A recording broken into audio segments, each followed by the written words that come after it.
I'm walking back. I just had sex. I was so excited. And I see a prostitute in the wall. And she's like, you want to have fun, honey? I'm like, I just got laid. She's like, good for you. I'm like, thanks. I just kept going. Just walking through like down Main Street, like whistling. I just got laid.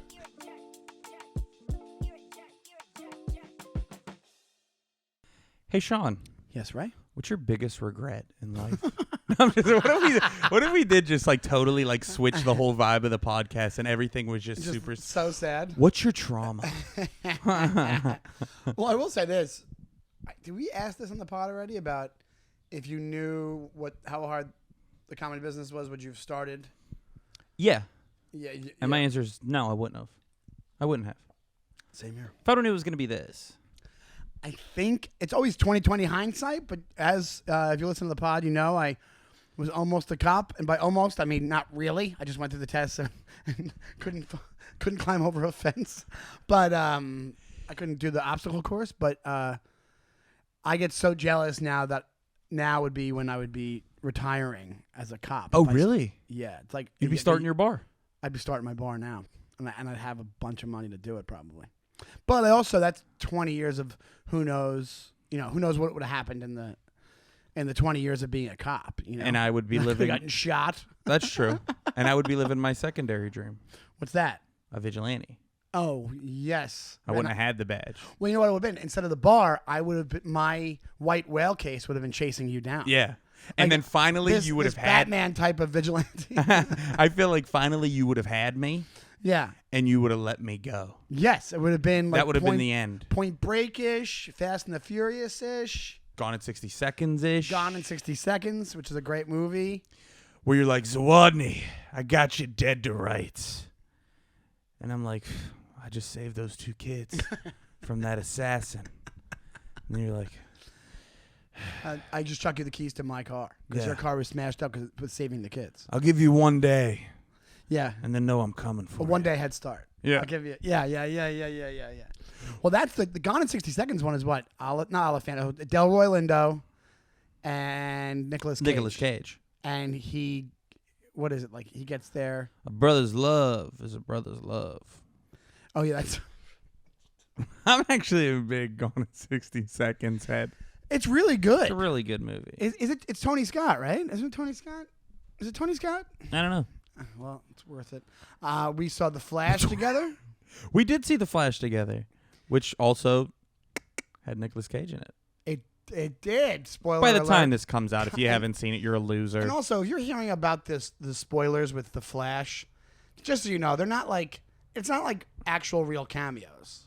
No, it's kind of weird, and I don't even think Nicolas Cage showed up for any of the filming. I think it just CGI'd his face. Yeah, no, it looked like a drawn cartoon. on. Yeah, but it made sense in the scene, but it looked really drawn on. Was that a mosquito? No, I don't think it was. I think it was just a fly. I've been getting bit up, dude. But anyways, that's not important. Neither here nor there. Do you think rich people get mosquito bites? Not really. Probably not. That's a good question. I know.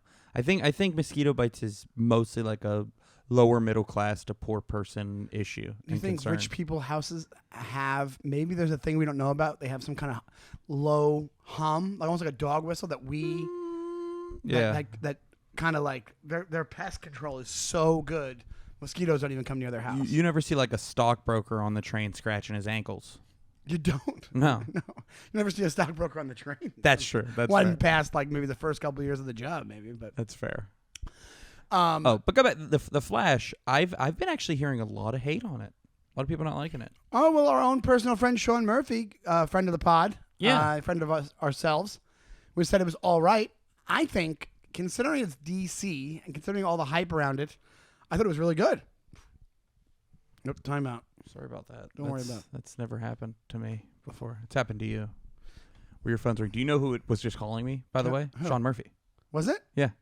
Probably to shit on the Flash Probably some to more. shit on the Flash some more. He said it was just all right. And I gave him shit back because I was joking around, but it categorically wasn't just all right. It was a good movie. Even if you think it was good, you can't say it was all right. I fall when it comes to like superhero stuff and superhero movies. I love superhero. I like comic books growing up. I love Superman. Like I like all that stuff. But I do kind of like when it comes to movies, I fall somewhere between like the one Scorsese quote about it and like a Die Hard at this point. Like, I think up until like Endgame, like they were like good movies. Now it is just kind of like an extension of a amusement park ride. Well, you could say that for Marvel, but I think DC now with the James Gunn thing, they have this opportunity to kind of legitimize their world and not have so many flops. Like Marvel, that is it was like 20 movies in a row that were at least like really good. Pretty good, yeah. What was the first Thor kind of sucked and whatever.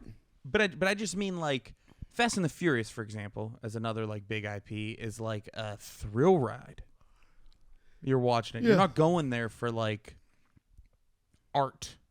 No, but to be honest, I appreciate what it takes to even pull off the littlest scene in those movies. Like, Sure. That's also what Scorsese and Spielberg and all. Well, Spielberg probably respects it in a way because he's a big blockbuster He guy. was, but, yeah. But Tarantino and all these like auteurs, I think that what they should realize is that there's an art in setting up a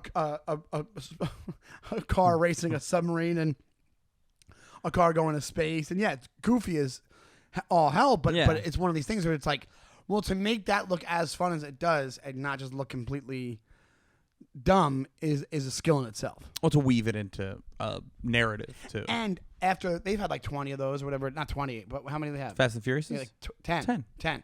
They've Plus had 10 of those. Hobbs and Shaw. To keep up with the racing and the chases, make them still interesting is really hard after 10 of the movies. To keep thinking of new stuff that would make people go, oh shit, as you're watching it. And they do it. This last one was good. It was real good. It was good. Also, Jason Momoa, good villain. Oh, I was gonna say the Flash though. Oh. The good theater experience for us. It was a great theater I experience. thought it was a good theater experience because there was nobody. I didn't have to tell anybody to pipe down. We almost. Well, You thought about it? there was somebody, a woman to our left, who was talking. They were talking, her and her dude. Oh shoot, that was And my boy. That was your buddy that you met at the snack stand. Yeah, Yeah, and then he had straw butter hack confidence at the theater that I couldn't get away with. what you said he did the straw? Using the straw. The butter hack, you know where like you have like the. You mean that he aimed it right and he did it correctly? Well, no, you know how it's like hard to when you're buttering the popcorn yourself. It's kind of hard to get it on everything. Like you usually just get like the top layer, and then you're getting drier popcorn as you go further down the bowl. Yeah. There was this hack that came out years ago, probably like 10 years ago, where you stick a straw down the center of the popcorn, and then you push it so it like just goes into the straw, and then you just separate it throughout. It's like a real like little like fat fuck move, and I don't have the confidence to do that. Because there's a certain way you have to be moving the popcorn like moving the straw. No, it has to do with me doing that in public. Being like, oh, yeah, this fat fuck really needs to. I thought you meant there's like a technique. to No, I know the technique. I could do the technique. I'm just saying. it. like a safe cracker. Yeah. You're listening to the sound of the popcorn, the butter hitting the popcorn. I'm just saying I don't have the confidence for the aesthetics when somebody's going like, yeah, obviously. Yeah, doing that. that's one time we went to I think it was like a Ben and Jerry's or something. It was with my family. My dad was a bigger guy, and he was holding one of our ice cream cone because I think we were like tying our shoe or something. Then he had 2 ice cream cones in his hand, and my mom witnessed somebody like pointing to my dad and laughing or whatever it was. And for some reason my mom told me either later, she didn't, not at the moment. Later on, she told me what happened. She's like, I couldn't tell your dad. And I go, why? Because he would get upset. He would get sad. And she goes, no, you would kill the guy. He would have just fucked the guy up. That's what I mentioned that about my dad before. Like, jolly dude, big jolly dude, really friendly, like lovable guy, loving father, but had a rage thing. Yeah, definitely. Did you? But like, that's what I'm saying though. Is people walking past me holding 2 ice cream cones, right, or me doing that? I don't have the confidence to be like, whatever. I don't give a fuck. I want butter on my popcorn. I really want popcorn, and they you know, I don't want to. I don't like the idea that they'd be making. I don't have that confidence that they'd be making fun. Like when we said we wouldn't order certain foods at a place, or like certain things like one of those big fat fuck sandwiches. Sometimes, Yeah. I won't do it because I don't. It's like, obviously, I'm doing that. Yeah. I don't know. Like it's insecurity, purely insecurity. Totally. And maybe that's a goal. That's a vision board goal. When we get to a point where I eat whatever I want in public, any way I want, or do any kind of food hack, and I don't give a shit what anybody thinks. Yeah. It's like the food version of pee shy. Like I used to get pee shy at the urinal. In fairness, The older I get, I don't get pee shy. you don't get pee shy. No. In fairness, though, it does keep a governor on me. It does keep me from going off the deep end. Would you say governor? Yeah. Like a Like in a car, you know, Like a or governator? like some type of vehicle Yeah. where there's a governor. Like it's the thing to keep you from going. Like you could put it on like an engine. Oh, I didn't where know- it keeps you from going over a certain. I didn't know that speed was called a limit. governor. Yeah, and so you can't like go like, 100 miles an hour on a golf court. So you think Or public? golf- Jesus Christ, I'm having a stroke. I think. Why would- I don't know if you've heard this about the last 5 minutes on here. I haven't said one word correctly. I'm talking like I sound like John Fetterman. Oh, jeez, I saw that. Yeah, He calls the guy like Brian Kylo or something. he's from like Pittsburgh. he was the mayor of Braddock, the town that my grandfather still lives in. Yeah. He was that for like years, and like he was beloved because he was like Like a no nonsense. a man of the regular people, guy. Yeah. a man of the people, and wanted to rebuild this pretty dilapidated town back to like its glory. And I mean, he's had severe health issues, and clearly he seems to be in over his head. And like, I mean, he can't finish a sentence. Is that all the time now? Yeah, I mean, he had this debate. He debated Dr. Oz last year because that's who was running for. The government is a circus now. Politics is a circus. Yeah. Wait, but wasn't he okay then? No, like there's a debate. It's kind of humiliating. But he still won. He still won because Dr. Oz And is people love a him. fucking monster. Yeah. Wait, I saw when it was with Biden when they bring out. Yeah. I just saw that today. I thought it was just because the recent thing that he had a little bit of a breakdown. Yeah, I mean, he's like since I would say like his stroke. That's what I mean. But your breakdown was a mental health thing too. Right. Okay. He's had both on top of that. And they still have him in office. Yeah. How are you not They're taking still out? letting him speak in public. How? That's your home state. I'm sorry, dude. Like if it's again, he's a big dude. He's basically pouring butter through the straw. Do you know what I'm saying? Like if I have a glaring weakness or a glaring thing that I'm not good at, I don't want it put on Broadway. You know what I mean? I don't want it like right on Main Street where everybody could see. This guy is not a fucking talker. Stop letting him talk. Well, not just not a talker. Isn't there a mental health thing as far as the office goes that you're not mentally fit for the job? I would hope so. Shouldn't they have grabbed him out of there the minute like? But it's nobody seems to care. No, I guess people just ignore it. Nobody seems to care but Twitter. Yeah, and then online people like making remixes of it on TikTok and all that kind of Just stuff. destroying them, making fun of them. Maybe he'll just spill the beans about UFOs That's what without it'll be. realizing it. Yeah, Let's hope that happens. No. That's all. That's Let's all not- you wish for. That's the only reason you watch the entire State of the Union address. You're like, okay, yeah, I don't care about foreign relations unless they're really, really foreign. Well, it's also, let's not be ridiculous. He's not going to blow the whistle on UFOs. He's not going to be read in. They're not going to tell him about UFOs. No. It's a need to know situation, And he's not going to remember and he's not or going be able to articulate it. Apparently, to. But I know what you're saying. You're saying like don't want to be embarrassed in public. me, I never want to be. Like, why? Why would you? I never said no. I don't know anybody who's like loves it. Nobody. People. That's the thing. That's why people are amazed that when you do stand up and like I can never do that because they're just like the high probability of not doing well on stage. It's like it's kind of funny that we're talking about this because our job has the potential of being embarrassed on a nightly basis, but we don't think of it that way because we do it so much. We're like bad sad. We can deal with it. Well, not the name drop, but when you had me fill in as co-host on your Sirius show, when we had Whitney Cummings, she said something really smart about stand-up.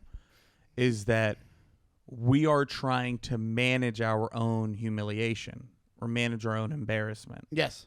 which I think makes sense. Doesn't make sense. Because I'm somebody that has a deep insecurity of not wanting to be judged by the public for putting butter on my popcorn with the straw, or, having videos of me being inarticulate or whatever it is.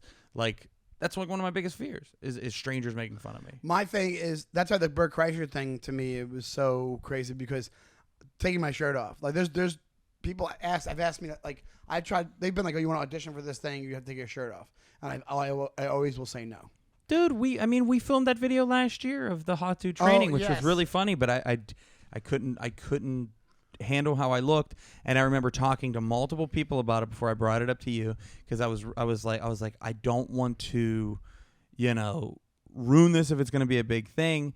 And then somebody asked me, and I forget who it was, and they said, if it went viral and got 1 million views, how would it make you feel? And then I said, still pretty embarrassed that 1 million people saw. And they were like, well, then you got to mention something. Yeah, totally. Yeah. Oh, No, I to know. me, before you said I want to edit it down. Yeah. But I was in the same boat, because I was like, I look rough. Like I have the pale. At least you got some tone to your skin. I got a little bit of tan. Yeah, I am like, I'm wearing shorts right now, and my friends will just immediately are like, you have the whitest legs of anybody I ever met in my life. You got some pale legs. I have really pale legs. I wear pants all the time, and I'm super Irish. Do you burn bad in the summer? Yeah. Yeah, you will. I manage that now better, because I'll cover myself up, or I'll do the sunscreen work and stuff like that. And I'm never hanging out at the beach enough for like 4 hours straight. Like, even when we go to the Rockaways, me and Megan and Owen, I'll go over and grab his lunch, or I'll hang out by the water with him for a while. But I'm like, I'll wear a shirt most of the time and a hat, and then glasses. I look like the Unabomber at the beach. Covering up at the beach is like is a necessity when you look like this. Like because I will get like, it's still. But when I was a kid, and when you're a kid and you're willy nilly and you're like, who cares? Yeah. I would get like quasi sun poisoning and like nauseous. I've gotten and I'd be head to toe red, and like where it's bad. I haven't gotten that in a while. That shit's painful. It sucks. I remember my sister, when I was like 19, she got married in Mexico. I told you about this. This is when I wore the tuxedo T-shirt. She wasn't thrilled about it. Yeah. And my brother-in-law's dad came and hadn't been in a pool in the sun in like 30 years, and he just jumps in the pool in his like jean shorts, and people keep going, "Hey, it's like Mexican sun. This isn't, we're near the equator. This isn't a pool in swimming pool in Yeah. Pittsburgh. This isn't, this isn't, a amusement park. This is like serious heat. You got to put some sunblock on." And he's old school, super blue collar dude. He's like, "Don't fucking tell me what to do, blah, blah, blah." He had to be like, Got destroyed. like, had to have like a on-call doctor come and see him. He was so sunburned and like sun poisoned and fucked up and sick, and like, I guess, I when you get that type of like sun poisoning, like you're like throwing up and shitting, and like it fucks I've had you it where up. I've thrown up. Yeah. Yeah, but it like destroyed him. Oh yeah. Everybody got that's sick bad. on that trip. Really? From that, or from Just from random food shit. and Well, all everybody was doing was just getting shit-faced in the sun middle of the sun, drinking a glass of tap water for 72 hours straight. Yeah. Yeah, that'll. Nobody ever like, you're on vacation. You're like, especially places like that. You're not gonna rein anything in. Yeah. Especially when drinking's involved, and like, and day drinking in Mexico. That's why I don't day drink, dude, because the sun just makes me feel like I get groggy. Like we went to a birthday party at the beer garden for Kevin McCaffrey, and who I love with all my heart. And I left I stayed for a few hours, but like I never like full on go after it when You're in the sun. a day drinking. Yeah, It's my favorite way to drink. a lot of people it is. Yeah. Barbecue, is always good, but at least that makes more sense to me than just like, hey, it's we're just at a bar during the day that's outdoors. It was with the with the Mexico thing, everybody was just dropping like flies, like getting like It was a murder mystery. yeah. Dun, dun, dun. But by the time we got to The culprit is tequila. or like just the worst game of Clue. Yeah. It was the Cuervo in the swimming pool. But we With the worm. we did it ended up the last night. It was just me and my mom. We're the last like Last two people standing. two men standing. And I must have ate something that swelled my tongue up. Ooh. I've never had that happen before. Allergy. And I was on the plane the next day and like I was talking like this. Oh. Yeah. Just like a full swollen tongue. I was talking like this. Like Bill Murray in Little Shop of Horrors. Like, it's a professional that I respect. Yeah, I was just talking like this the whole time. But the best thing that I did there besides the tuxedo t-shirt when I was in Mexico that time is I would get so drunk and I kept telling this one like older Mexican lady bartender that I was going to bring her back to the States. Jesus Christ. And she didn't believe it, but she kept just fucking with me every time. Yeah. And Like it was like you were like flirting. yeah. I don't know if you were actually flirting. No, but, I like, was. That was my move. Was she? Yeah, it was all sexually in- attractive. It was all in fun. Huh? Yeah. How old were you? Like 20 something. I was right? 19. Uh, Was she what? was she sexually attractive? No, but she was hooking me up on drinks because we were having fun and we were goofing. Oh, there you go. Yeah, we were like buddies. Yeah. But she was like double my age. I don't know. You know? Which is younger than me now. But I was like, I'm gonna get you your green card and we're gonna figure things out. You know.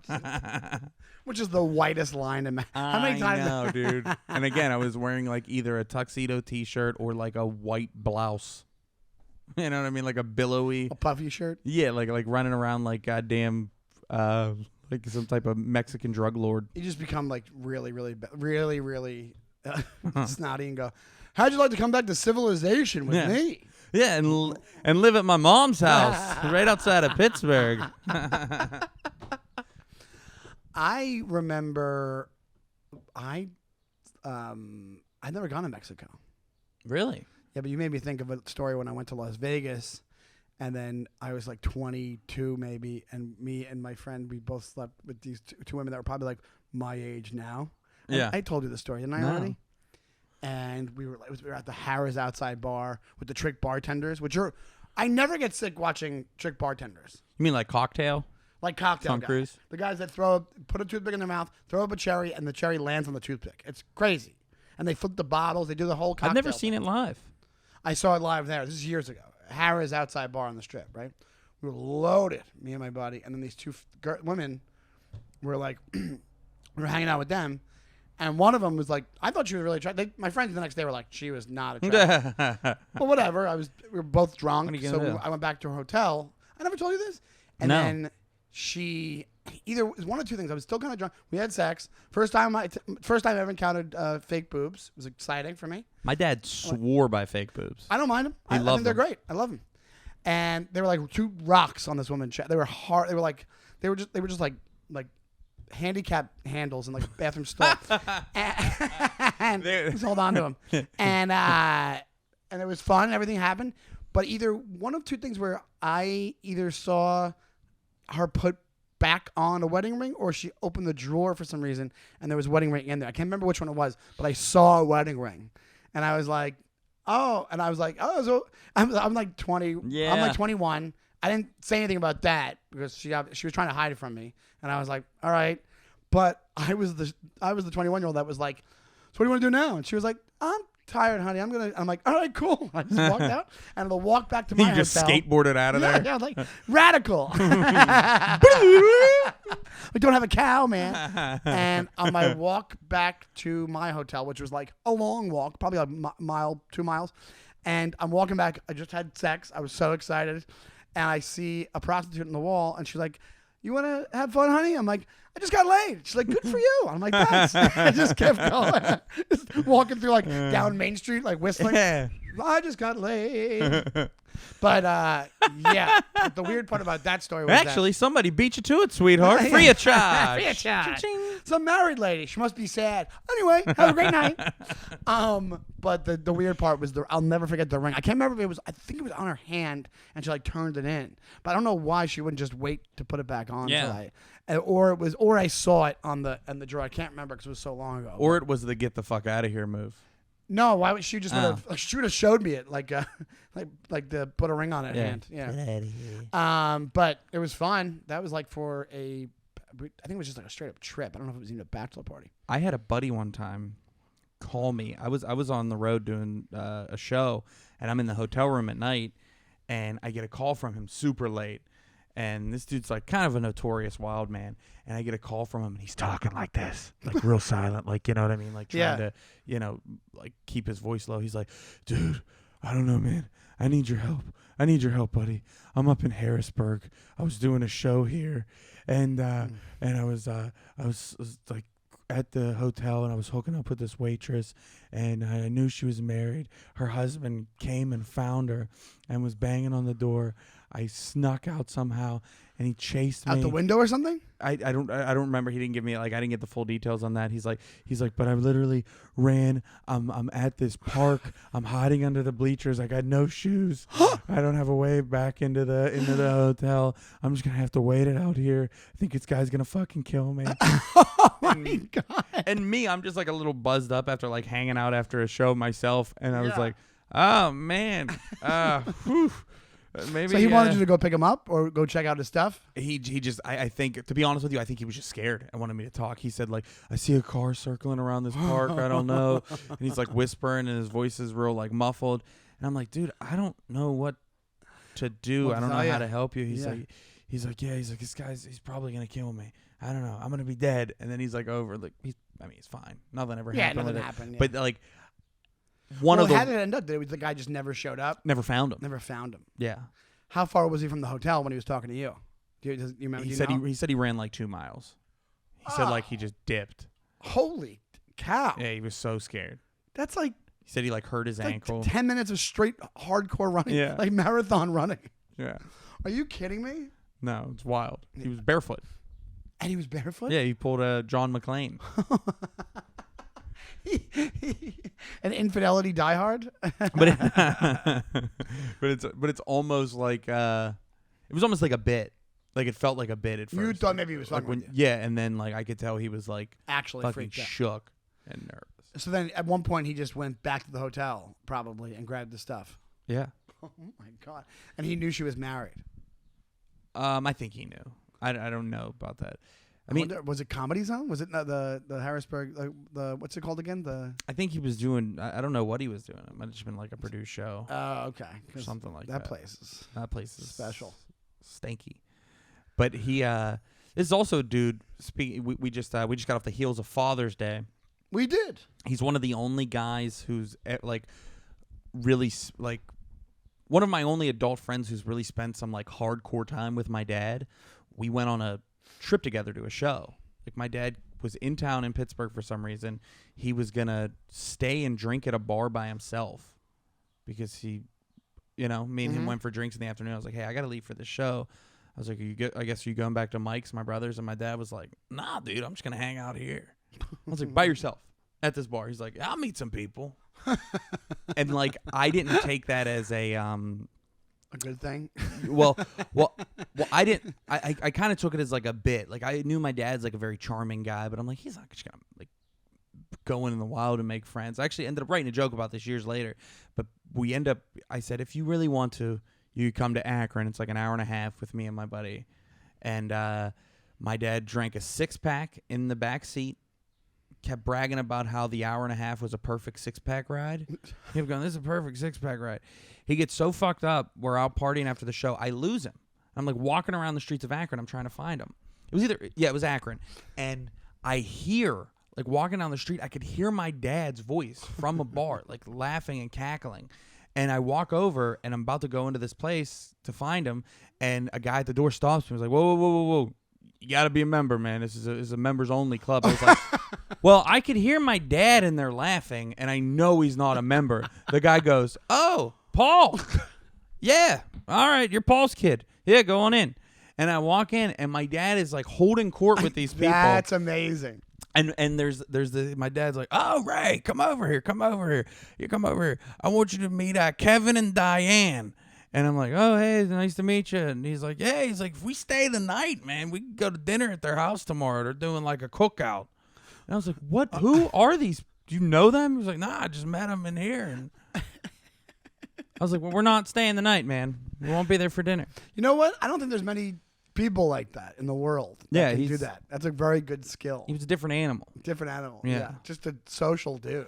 I always said he was a dive bar all-star. Like that was the joke that I wrote. You could leave him in any dive bar and he'll survive. Yeah. He'll figure it out. You know the thing, I think you could do the same for yourself. You can, yeah, I'm not. I have a little bit of it in me. I'm not. I wouldn't be shy. I don't think we ever put it to the. I don't ever put it to the test where I'm like, I'm hang out here for 8 hours. But no, but you're good at it to where like if you went to a bar by yourself for a drink, you would bullshit with people there. Yes.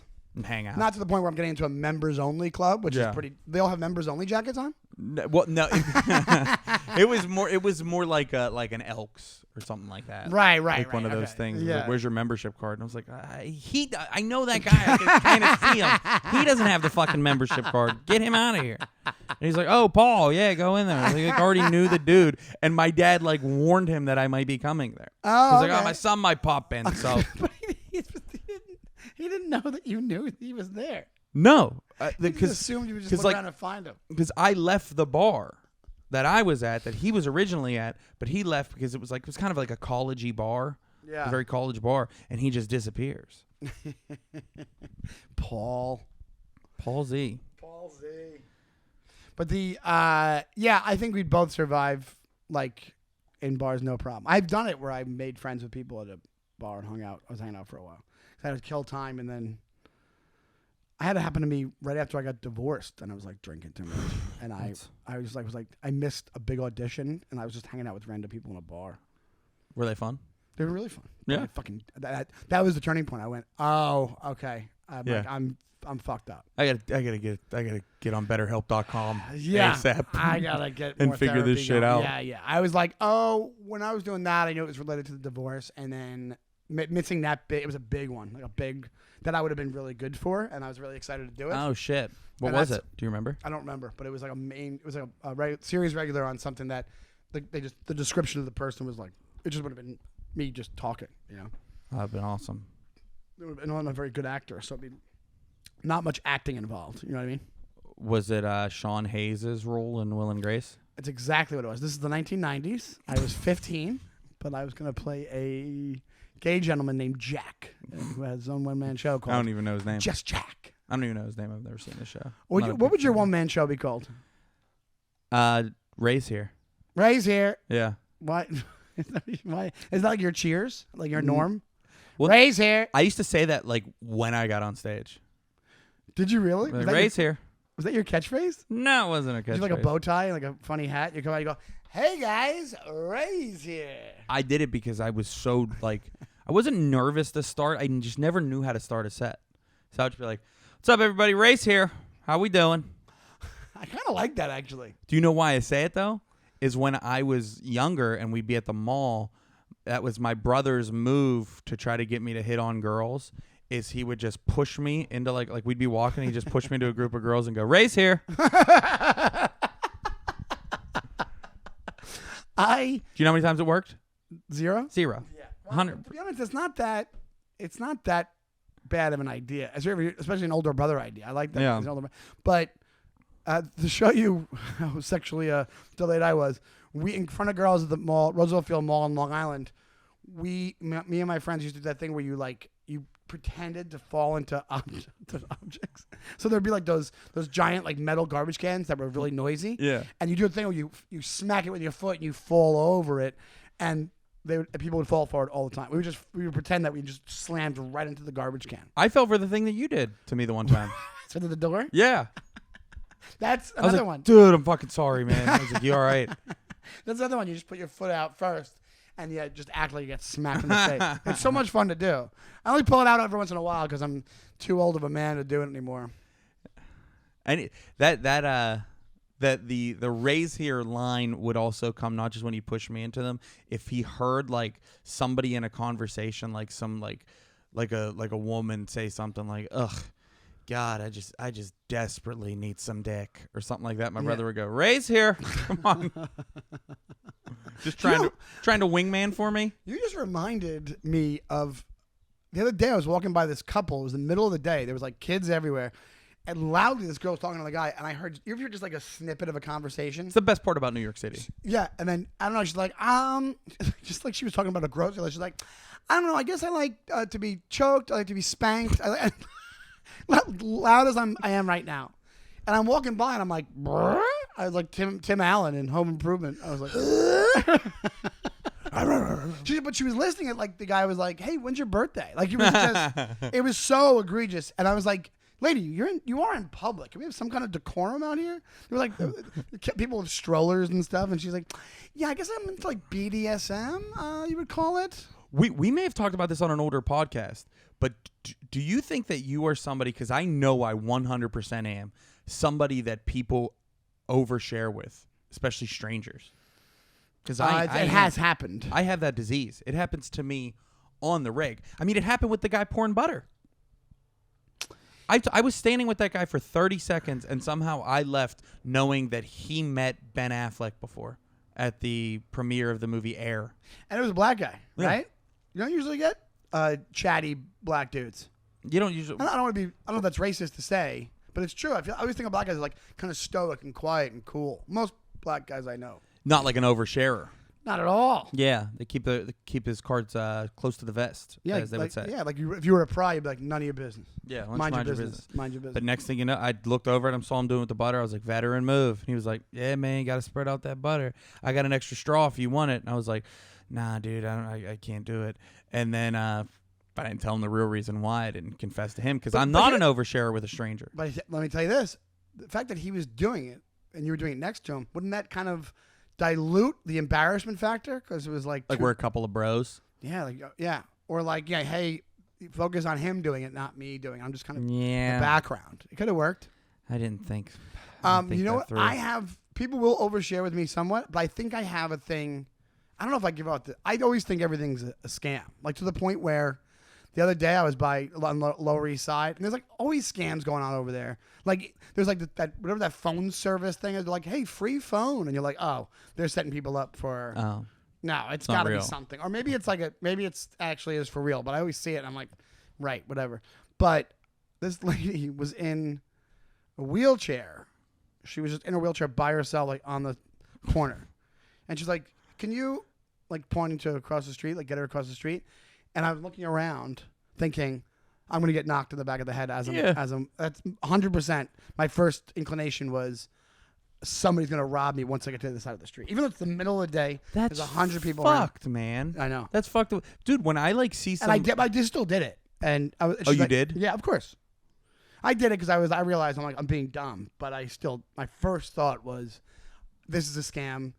Either she's going to ask me for money at the end of this, or she's going to say, can you put me around this corner and there's somebody waiting.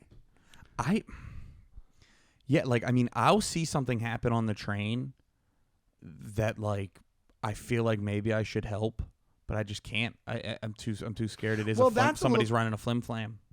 That's a little bit right. That I think you have to like assess the situation, because if it's money involved, I just go, I don't have anything. I'm so sorry. And I feel like I've run into some shady people that I overly say how sorry I am about no money, because I'm thinking like they might be, those crazy people that are like, give me money, and then people like are a little bit rude to them and they just crack them in the head with a wrench. What? Oh yeah, it happened like recently, multiple times. You never know, and people are out of their minds. There's a lot more shit going on in the city. I told you about that kid that hit me on a bike the other day, right? No, dude, I can't believe I didn't tell you this. I was ready to snap. I was having a really bad day. And I was walking from Natalie's to my house, and it's about a less than 20 minute, more than 15-minute walk. Okay. I'm walking from Natalie's to my house. I got to go there to work on something, and then 2 hours later, I'm gonna head back to her house. So on the way walking to my house, I'm on the phone with Colin, and I lose the call somehow, and I'm like getting ready to dial again. And I feel somebody like smack my shoulder pretty hard, slap my shoulder. And I turn, and it's these two, like, I want to say they're like 13. Oh. 14 max Yeah. kids riding on a bike. I was like, yo, what the fuck? You know? Yeah. And the one kid said something like, shut up, you fat fuck, get out of the way. And like they keep like driving, and I was like, fucking little assholes. And like Yeah. I yelled something like that. Pieces of shit. And then they just kept going. And like I had that jerk store moment, which I know this would have been wrong, where I could have caught up to them, I think. Running real quick if I would have like thought right in the moment and But then what would you have? booted one of the kids off the bike and beat him. I wanted to. A 13-year-old. Yeah, I wanted to You were furious. beat the You were seeing red. I wasn't seeing red. I was just really like I had a day, man. Yeah. And I was thinking like the whole rest of the walk back, I'm just thinking about like you never know who you're fucking with. No, the kid could have had a knife on him or something. Or... Well, that, but also like he didn't know. Oh, he didn't know. Yes. 100%. Like what if he does slap the guy that doesn't take the 2 seconds to think of it? But so that's then, also a 13-year-old. You don't give a shit when you're 13. You don't think any adult's gonna hit you because here's why it's illegal. Here's why I should have beat the shit out of those kids. Here's why. Yeah. On the way walking back to Natalie's, I'm almost 95% sure it's those same kids driving by on 23rd Avenue, and they dump a bottle of water on some dude throwing something in the trash. Oh, they were just riding around doing. They were doing like a havoc night. Yeah, but in the daytime. Was it night? No, it was night. nighttime. It was nightish. Oh, they were just little assholes. So part of me wanted to be like, I could have kept that dude dry. I could. You're saying you were Oscar Schindler? Maybe I might be. I could have saved one other person. Maybe I could have been a vigilante. Maybe I should be the vigilante. I should start walking around Astoria. You should with a big Keep stick. things safe. Yeah. Yeah. Maybe like a baton. Well, did I tell you I think I was a victim of racism the other day? And it was teenagers. It was like a crew Saying like racist stuff doesn't make you a victim. What did you do? I don't. No, it wasn't me saying racist stuff. Okay. I'm walking past these three like black teenagers, and one of them, I was minding my own business. I look up. One of them looks right at me and goes, "What's up, Greg?" What's up, Greg? What's up, Greg? And I was like, I'm not Greg. And I'm like, oh, I think that was a white guy thing. White guy. Greg is so white guy. It's very white guy. What's up, Greg? What's up, Greg? Like real fast. But it's one of those things where you don't have time to think. Like I was looking down, I looked up. He was right in my, not in my face, but he was right here and goes, yeah. What's up, Greg? And I was like, that seemed racist. I mean, yeah. So I think, when young kids just don't care. You know what I mean? They don't care, but I wanted to make him care. I was having a really bad day. I wasn't having a bad day. I was having a bad day, like, on the sadder end than on the furious end. I was just having a, what does it all mean Like, woe anymore? is me kind of thing, yeah. Well, not even woe is me, but just really losing, like, faith in everything. Was that the day that we went to the movies? Because you were, like, bummed when I met up with you. It was the next day. That's what I needed. Ah, okay. The movie brought me out of my funk. Oh, good. Yeah, that's good. I saw, which is something that can happen for me. That, like, I need something like that. Like, I like just zoning out from the world, taking a break, and then coming back. Yeah, I don't disagree. I feel like I've never minded being by myself. I never like movies by myself, meals by myself. Never thought much of it. Like, I mean, meaning I don't feel embarrassed.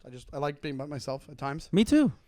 I used to not, but I like going to the movies by myself. I like grabbing a bite by myself. I like grabbing a cup of coffee and just sitting by myself. There are those types of people that just like can't do anything alone. I know.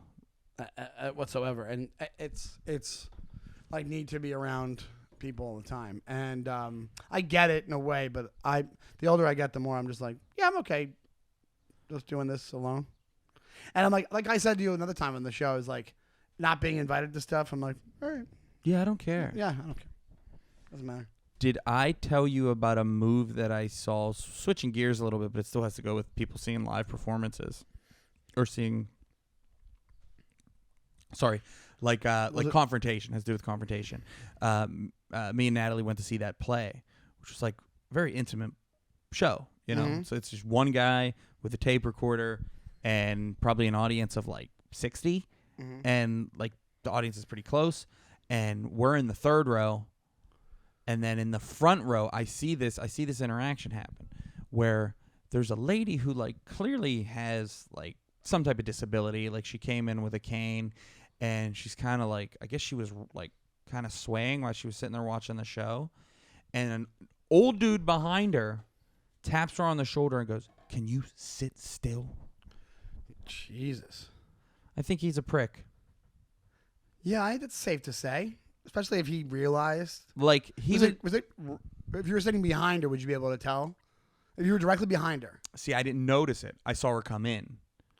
Right. But they were both like old as fuck. Both people, her Both and the guy. people. Yeah. And what did she say to the guy? She didn't say anything. I think she was probably kind of embarrassed. He's an asshole. He is an asshole. Because there's a ramp up to that. You have to go, excuse me, do you mind? And then what happens? She turns around, and maybe that's when it becomes obvious. Hey, I have something here. And then that's when you go, oh, shit, okay. And try to switch seats or something, or I don't even know what I can tell you. He would have been fine.